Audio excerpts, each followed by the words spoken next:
আপনারা দেখছেন একুশে টেলিভিশন।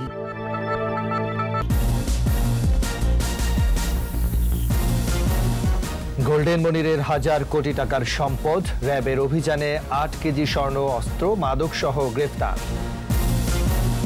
সশস্ত্র বাহিনী দিবসে শিখা নির্বাণে শ্রদ্ধা, প্রধানমন্ত্রীর সাথে ৩ বাহিনীর প্রধানের সৌজন্য সাক্ষাৎ। প্রকৃতি বিরূপ আচরণ করছে বলছে আবহাওয়া দফতর, মধ্য ডিসেম্বরে শৈত্যপ্রবাহ।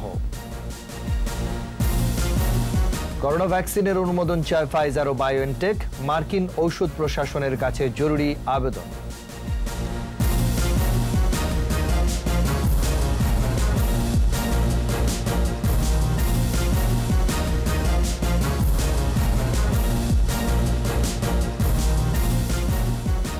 শুনছি লেনফার্স্ট সিকিউরিটি ইসলামী ব্যাংক লিমিটেড সংবাদ শিরোনাম। সবাইকে আমন্ত্রণ জানাচ্ছি দুপুর 2টার 21 সংবাদের সাথে আছে আমি রাজীব লোহান।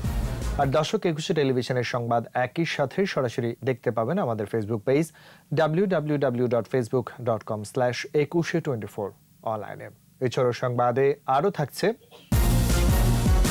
টেলিভিশনের জন্য নির্মাণ করতে হবে মানসম্পন্ন অনুষ্ঠান, টিকিয়ে রাখতে পে চ্যানেলে যাওয়ার পরামর্শ।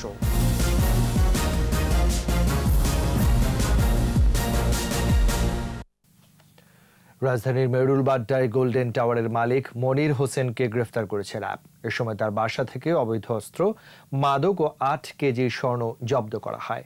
সাংবাদিক সম্মেলনে কথা জানান র্যাবের আইন ও গণমাধ্যম শাখার পরিচালক আশিক বিল্লাহ। রাজধানীতে মনিরের 200 প্লট রয়েছে বলেও জানিয়েছে র্যাব। আহমদ বাবুর রিপোর্ট।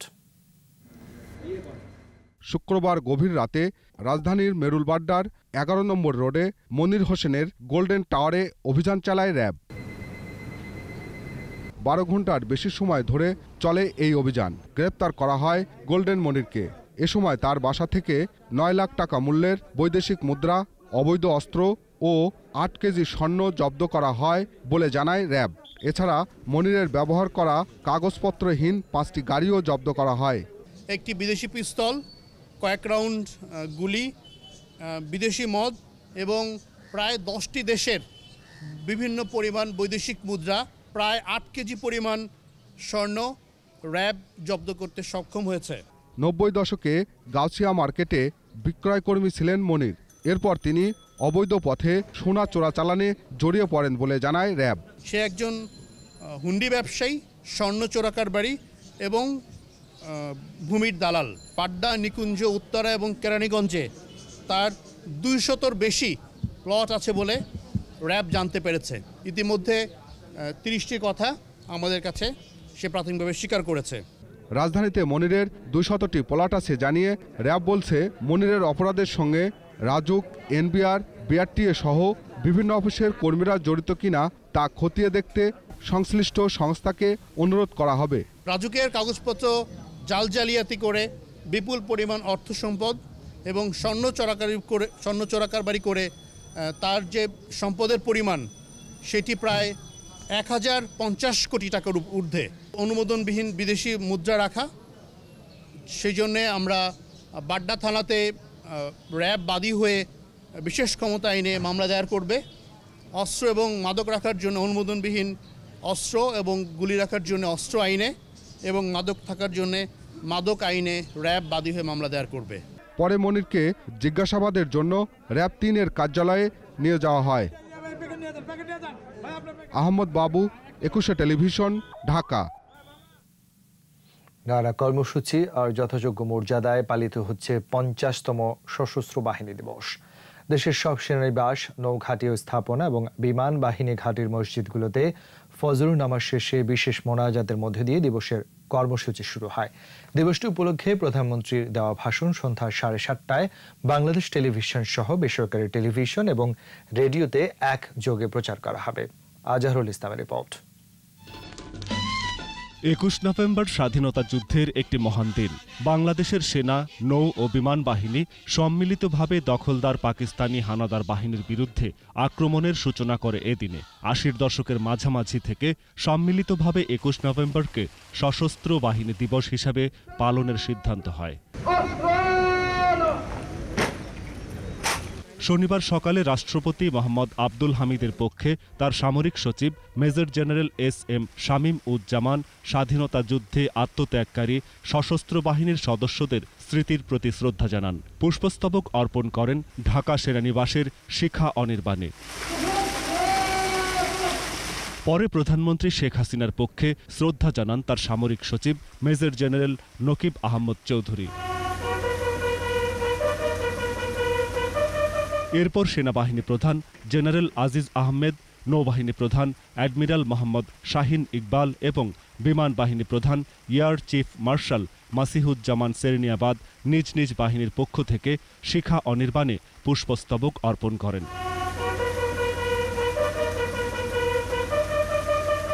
তারা কিছুক্ষণ নীরবে দাঁড়িয়ে থাকেন। আজহারুল ইসলাম, একুশে টেলিভিশন, ঢাকা। সশস্ত্র বাহিনী দিবস উপলক্ষে প্রধানমন্ত্রী শেখ হাসিনার সাথে সৌজন্য সাক্ষাৎ করেছেন 3 বাহিনীর প্রধানরা। গণভবনে প্রধানমন্ত্রীর সাথে দেখা করেন সেনাবাহিনী প্রধান জেনারেল আজিজ আহমেদ, নৌবাহিনী প্রধান অ্যাডমিরাল মোহাম্মদ শাহিন ইকবাল ও বিমান বাহিনী প্রধান air chief marshal Masihuzzaman Serniabat. তাদের সাথে শুভেচ্ছা বিনিময় করেন প্রধানমন্ত্রী। করোনার দ্বিতীয় ঢেউ সামলাতে সব রকম নির্দেশনা দেন প্রধানমন্ত্রী শেখ হাসিনা। এ সময় প্রধানমন্ত্রীর কার্যালয়ের কর্মকর্তারা উপস্থিত ছিলেন।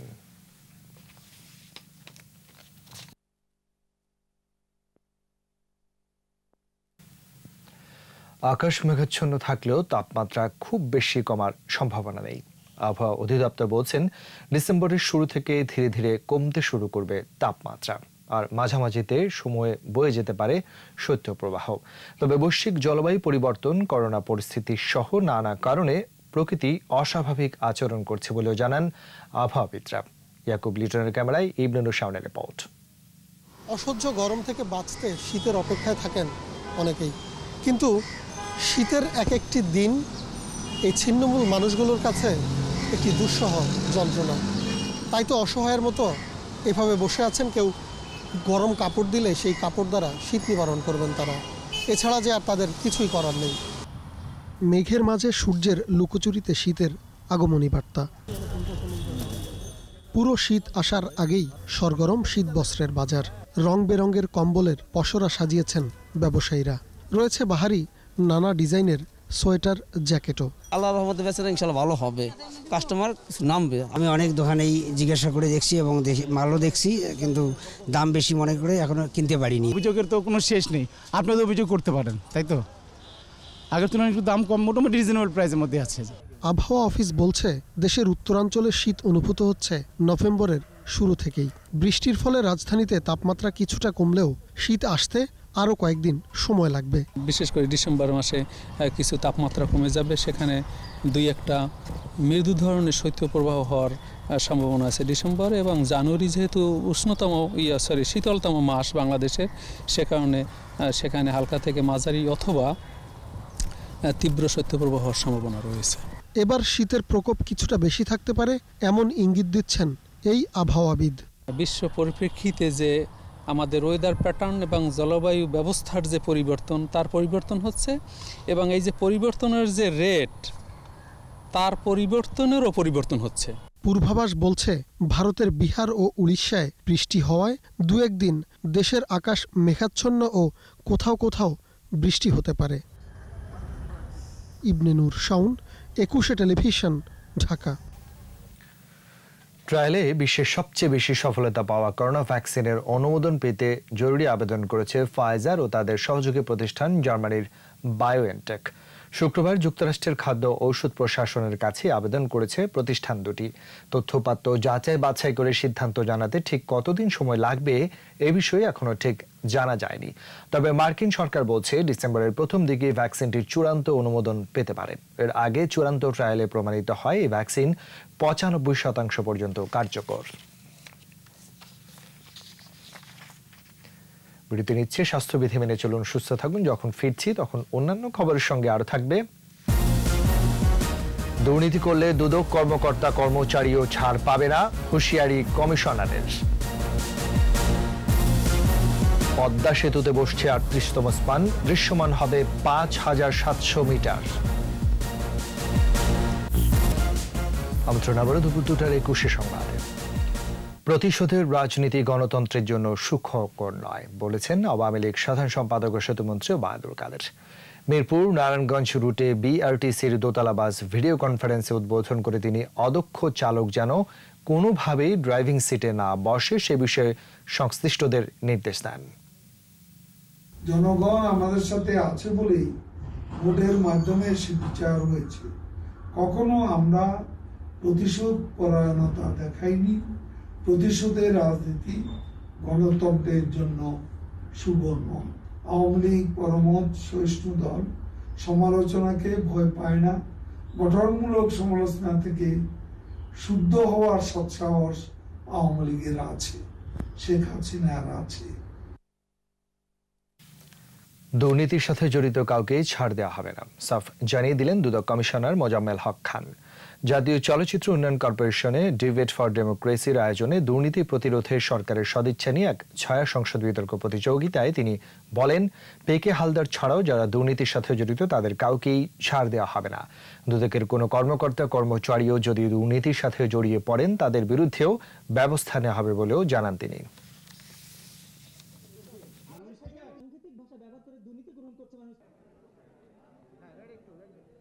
পিকে হালদার ছাড়াও আমাদের অনেক গুরুত্বপূর্ণ ব্যক্তিরা আছেন যারা দুর্নীতিতে জড়িয়ে পড়ার আগে হয়তো অত বিখ্যাত ছিলেন না। দুর্নীতিতে পড়ার কারণে মিডিয়ার কল্যাণে তারা বিখ্যাত হয়ে যান। তবে সেই সব ব্যক্তিদের উদ্দেশ্যে বলবো যে সকলের বিরুদ্ধেই দুর্নীতি দমন কমিশন প্রয়োজনীয় ব্যবস্থা নিচ্ছে। পদ্মা সেতুর মুন্সিগঞ্জের মাওয়া প্রান্তে 1 ও 2 নম্বর পিলারের উপর 38তম স্প্যান বসানোর কাজ চলছে। এক সপ্তাহের ব্যবধানে বসতে যাওয়া এই স্প্যানের মাধ্যমে দৃশ্যমান হবে সেতুর 5700 মিটার। সকাল 9টা 20 মিনিটের দিকে মুন্সিগঞ্জের মাওয়া কনস্ট্রাকশন ইয়ার্ড থেকে স্প্যানটি ভাসমান ক্রেন দিয়ে নিয়ে আসা হয়। নির্ধারিত পিলারের কাছে এসে পৌঁছায় 9টা 50 মিনিটের দিকে। চলতি মাসের টার্গেট অনুযায়ী 4টি স্প্যান বসানোর কথা আছে। 38তম স্প্যান বসানো হয়ে গেলে বাকি থাকবে এ মাসের টার্গেট অনুযায়ী 1টি বসানো। ডিসেম্বর মাসে এরপর বাকি 2টি স্প্যান বসানো হবে, আর এসব বসানো হবে মুন্সিগঞ্জের মাওয়া প্রান্তে।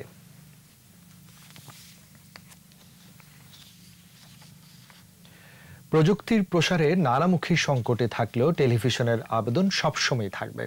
বিশ্ব টেলিভিশন দিবসে গণমাধ্যম বিশেষজ্ঞরা বলছেন, তথ্য যাচাইয়ে টেলিভিশনই ভরসার জায়গা। তাই দর্শক চাহিদাকে প্রাধান্য দিয়ে আধুনিক প্রযুক্তির মিশেলে গুণগত ও মানসম্পন্ন অনুষ্ঠান নির্মাণ করতে হবে। দেশের টেলিভিশনকে টিকিয়ে রাখতে পে চ্যানেলে যাওয়ারও পরামর্শ তাদের। প্রণব চক্রবর্তীর রিপোর্ট। বিনোদন আর তথ্যের ক্ষুধা মেটাতেই টেলিভিশন, এখানেই যেন বন্দী পুরো বিশ্ব। মানুষের জীবনযাত্রার মান উন্নয়নে যন্ত্রটি বিশ্বব্যাপী রেখেছে বড় ভূমিকা। 1926 সালের এই দিনে টেলিভিশনের উদ্ভাবন। এর 70 বছর পর 1996 সাল থেকে জাতিসংঘ দিনটিকে টেলিভিশন দিবস ঘোষণা করে। বাংলাদেশেও গণমাধ্যম হিসেবে ভূমিকা পালন করছে টেলিভিশন। কম্পিউটার ও স্মার্টফোন এসে বিনোদন এবং খবর পরিবেশনে একটি বড় জায়গা নিলেও টেলিভিশনের আবেদন কি ফুরিয়েছে? টেলিভিশন সেটের সামনে কি সবাই টেলিভিশন দেখে? এখন ওয়াইফাই কানেকশন করে সে এখান থেকে ইউটিউব দেখছে। সুতরাং আপনি যদি ইউটিউবে সে যে কন্টেন্ট দেখছে তার কাছাকাছি কন্টেন্ট অথবা তার নেটিভ কন্টেন্ট যদি ওই মানের দেখাতে পারেন, তখন সে আর ইউটিউবে যাবে না, সে আপনার ওই রিমোট কন্ট্রোল দিয়ে আপনার চ্যানেলেই থাকবে। করোনার দুঃসময় যখন পার করছি, তখন টেলিভিশন চ্যানেলগুলো সচেতনতা সৃষ্টির দায়িত্বটা নিয়েছে নিজেদের কাঁধেই। এ সময়ে বড় চ্যালেঞ্জ অসম প্রতিযোগিতা।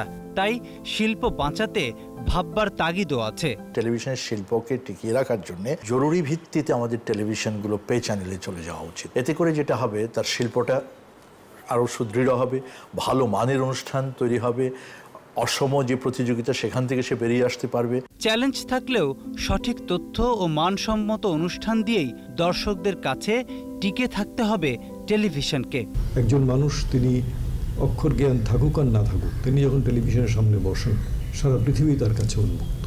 যে কোনো তথ্য যখন সামাজিক মাধ্যমে মানুষ দেখে, তখন সেটাকে চেক করার জন্য, সেটা সঠিক কিনা সেটা দেখার জন্য তারা কিন্তু গণমাধ্যমের দিকে তাকায়। বাংলাদেশে গণমাধ্যম এবং শিল্প হিসেবেই গড়ে উঠেছে টেলিভিশন। তাই সব বাধা বিপত্তি সরিয়ে এই শিল্পকে টিকিয়ে রাখতে সরকারকেই ভূমিকা রাখতে হবে বলেই তাগিদ দিলেন বিশিষ্টজনেরা। প্রণব চক্রবর্তী, একুশে টেলিভিশন, ঢাকা। আর এরই সাথে শেষ করছি দুপুর 2টার 21 সংবাদ। যাবার আগে ফার্স্ট সিকিউরিটি ইসলামী ব্যাংক লিমিটেড সংবাদ শিরোনামগুলো জানাচ্ছি আরো একবার। গোল্ডেন মনিরের হাজার কোটি টাকার সম্পদ, র্যাবের অভিযানে 8 কেজি স্বর্ণ, অস্ত্র, মাদক সহ গ্রেফতার। সশস্ত্র বাহিনী দিবসে শিখা অনির্বাণে শ্রদ্ধা, প্রধানমন্ত্রীর সাথে 3 বাহিনীর প্রধানের সৌজন্য সাক্ষাৎ। প্রকৃতি বিরূপ আচরণ করছে বলছে আবহাওয়া দপ্তর, মধ্য ডিসেম্বরের শৈত্যপ্রবাহ। করোনা ভ্যাকসিনের অনুমোদন চায় ফাইজার ও বায়োএনটেক, মার্কিন ঔষধ প্রশাসনের কাছে জরুরি আবেদন।